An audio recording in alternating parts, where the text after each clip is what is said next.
नमस्कार। पिछली तासिका में हमने निरालाबाई इस पाठ की लेखिका या कवयित्री महादेवी वर्मा जी का परिचय देखा कि उन्होंने कौन कौन से साहित्य लिखे, उनको कौन से पुरस्कार मिल गए।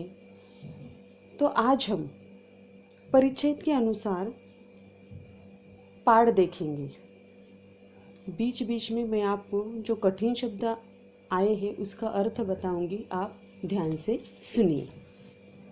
अब देखिए, एक युग बीत जाने पर भी मेरी स्मृति से एक घटा भरी अश्रुमुखी सावनी पूर्णिमा की रेखाएं नहीं मिट सकी है।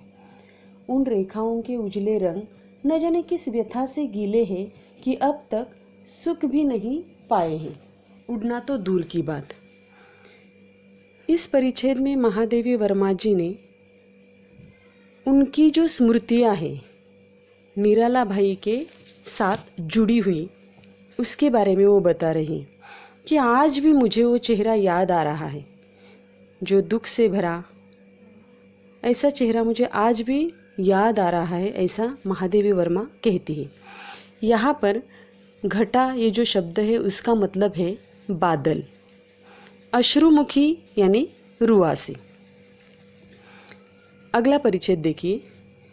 उस दिन मैं बिना कुछ सोए हुए ही भाई निराला जी से पूछ बैठी थी, आपकी किसी ने राखी नहीं बांधी? अवश्य ही उस समय मेरे सामने उनकी बंधन शून्य कलाई और पीले कच्चे सूत की ढेरों राखियां लेकर घूमने वाले यजमान खोजियों का चित्र था। पर अपने प्रश्न के उत्तर ने मुझे क्षण भर के लिए चौंका दिया। इस परिच्छेद में महादेवी वर्मा जी ने उनके जीवन में घटी हुई एक घटना यहाँ पर बताने का प्रयत्न किया है कि निराला भाई यानी सूर्यकांत त्रिपाठी निराला, उनको उन्होंने पूछा कि आपको किसी ने राखी नहीं बांधी? तब उस समय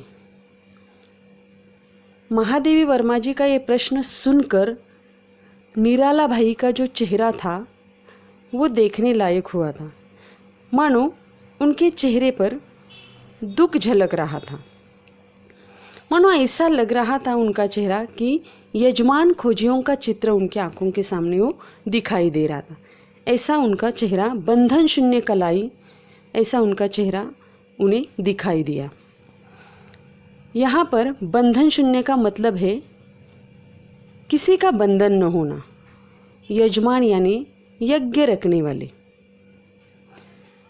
महादेवी वर्मा जी ने जब सवाल किया कि आपको किसी ने राखी नहीं बांधी, तब उनका चेहरा दुखी हो गया और वो बोल उठे, कौन बहन हम जैसे भुक्कड़ को भाई बनावेगी? मैं उत्तर देने वाले के एकाकी जीवन की व्यथा थी या चुनौती, यह कहना कठिन है, पर जान पड़ता है कि किसी अव्यक्त चुनौती के आभास ने ही मुझे उस हाथ के अभिषेक की प्रेरणा दी जिसने दिव्य वर्ण गंध मधु वाले गीत सुमनों से भारती की अर्चना भी की है और बर्तन मांजने, पानी भरने जैसी कठिन श्रम साधना से उत्पन्न स्वेद बिंदुओं से मिट्टी का श्रृंगार भी किया है। लेखिका कहती है, जब मैंने उनसे सवाल किया कि आपको किसी ने राखी नहीं बांधी, तो उस समय उन्होंने जवाब दिया कि कौन बहन हम जैसे भुक्कड़ को राखी बांधेगी? भुक्कड़ यानी क्या? जो दीन है, गरीब है, कंगाल है, ऐसे व्यक्ति को कौन राखी बांधेगी? ऐसा उन्होंने उनको जवाब दे दिया। तो इससे उनके एकाकी जीवन की जो भावना है, जो व्यथा है, वो दिखाई देती है। यानी लेखिका क्या कहती है, मुझे उनके चेहरे पर एक ऐसा भाव दिखाई दिया, ऐसा भाव जान पड़ा कि वो कभी व्यक्त नहीं हुए हैं, ऐसा भाव मुझे दिखाई दिया। तो मैंने क्या किया कि उन हाथों को मैंने राखी बांधने का सौभाग्य मुझे प्राप्त हुआ। इतनी महान हस्ती, इतने महान व्यक्ति थे कि उन्होंने कभी भी अपने जीवन में खुद को महत्व नहीं दिया, त्याग की भावना का उनका जीवन था। इतने महान कवि थे, फिर भी खुद का काम वो अपने हाथों से करते थे। एक तरफ महान काव्य रचनाओं करते थे, दिव्य वर्ण गंध मधु वाले गीत सुमनों से भारती की अर्चना वो करते थे। तो उसी हाथों से वो घर का सारा काम भी करते थे। कौन सा काम? बर्तन मांजने का काम, पानी भरने का काम, ऐसी कठिन श्रम साधना भी वे करते थे। यानी जैसी कठिन श्रम साधना से उत्पन्न स्वेद बिंदुओं से मिट्टी का श्रृंगार भी किया है उन्होंने। यानी खुद का काम भी वो करते थे, जिस हाथ से अलंकारिक भाषा में या साज सिंगार करके काव्य रचना करते थे, उन्हीं हाथों से वो अपना खुद का काम भी करते थे। अब यहाँ पर कठिन शब्द देखो कौन कौन से आए हैं। भुक्कड़, भुक्कड़ का मतलब है कंगाल, गरीब, दीन। अव्यक्त चुनौती मतलब व्यक्त न होना। अभिषेक करना यानी स्नान करना। अभिषेक का मतलब क्या है? स्नान करना। अब अगला परिच्छेद देखिए।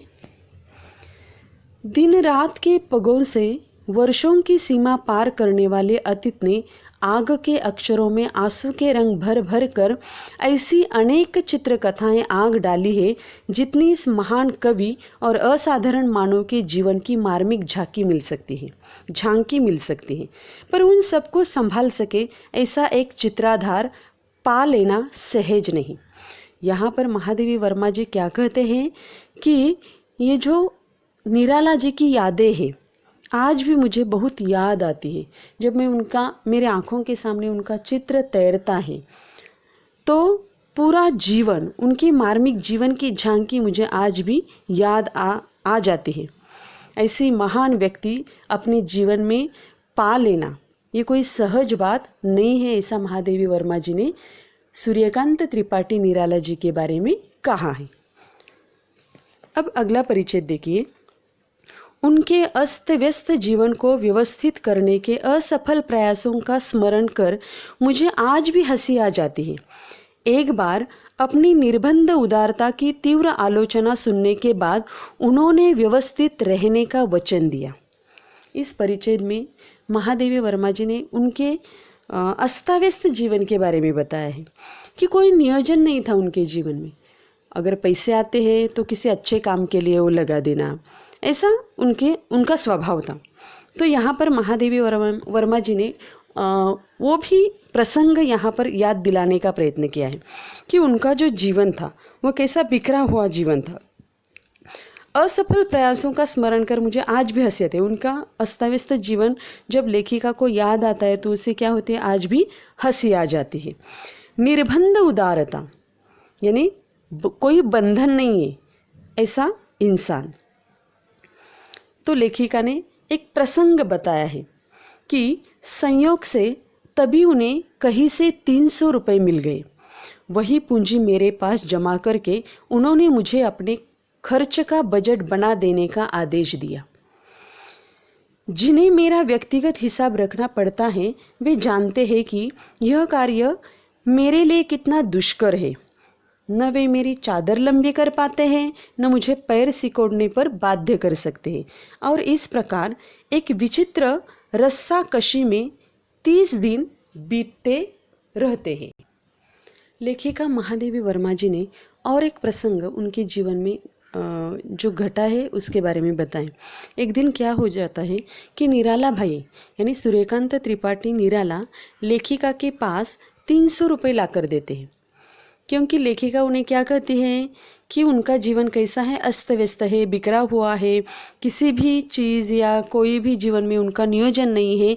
इसी बात पर वो हमेशा उनको टोकती रहती है। इसीलिए निराला जी एक दिन क्या करते हैं, उनके पास 300 रुपये ला कर देते हैं और अपना महीने का बजट इसमें बनाओ, ऐसा वो कहते हैं। यानी वो पूंजी मेरे पास जमा करके उन्होंने मुझे अपने खर्च का बजट बना देने का आदेश दिया।